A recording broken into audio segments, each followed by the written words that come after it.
Tampa, Yankees beat reporter Brendan Keuchel answers questions from fans on Twitter. Topics include Bryce Harper, opening day lineup, Dallas Keuchel, players to watch, more. Absolutely. It's more than a little dicey. After first base, because neither Luke Voit nor Greg Bird are proven, left field may be the Yankees' biggest worry. But the reality remains that owner Hal Steinbrenner clearly isn't willing to spend more than $300 million on any one player right now, not Harper, obviously not Manny Machado. And according to CBS, Jim Bowden, the Yankees don't like Bryce Harper's defense. Shouldn't the Yankees sign Harper if they can? Yes. It's just, their stance is essentially that they won't.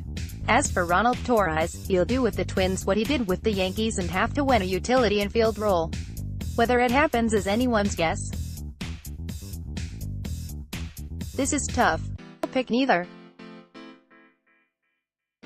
The Yankees would probably prefer to take Clint Frazier over Tyler Wade because they already have DJ LeMahieu as the utility guy. If Troy Tulowitzki is at shortstop, Gleyber Torres is at second base, and Miguel Andujar is at third base.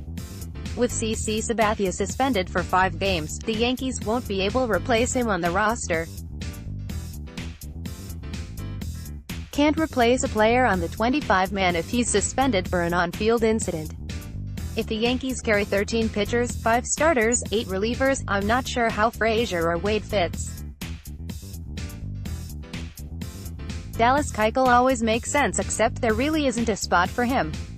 You would have to push CC Sabathia to the bullpen, and the Yankees aren't going to do that. Or they would have to trade someone. I don't see how Keuchel, as good as he is, would fit in the rotation. Now, if someone gets hurt and Keuchel is still available, sure. Until then, it's Luis Severino, Masahiro Tanaka, James Paxton, J.A. Happ and Sabathia. The Yankees aren't going to straight commit to a 6-man rotation. If I had to pick one, I'd pick Didi Gregorius, provided he returns from Tommy John surgery healthy and productive. Shortstops are harder to replace than center fielders, and I'm not sold on Gleyber Torres being the full-time guy at the position for a year, though I do think he's fine as a fill-in. Dellin Betances is great, but so is the rest of the bullpen. Could argue Aaron Hicks is just as important as Gregorius, especially since the Yankees don't have a single outfield prospect who could jump into his spot next year. And don't say Estevan Florial. Rotation is pretty easy. Lineup? That's actually sort of easy, too.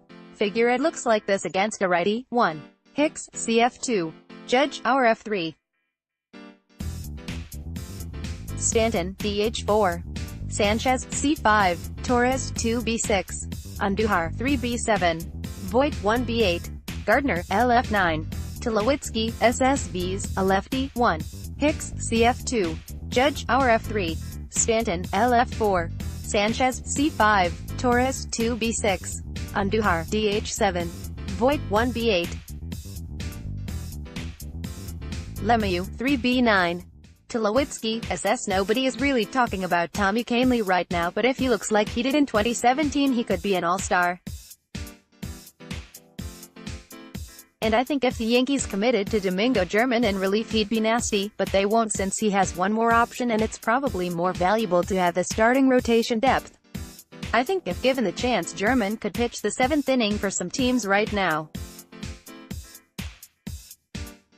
He's brought up Trevor Stefen, a righty starter who will probably begin in Double-A but could force his way to the majors by late summer or September.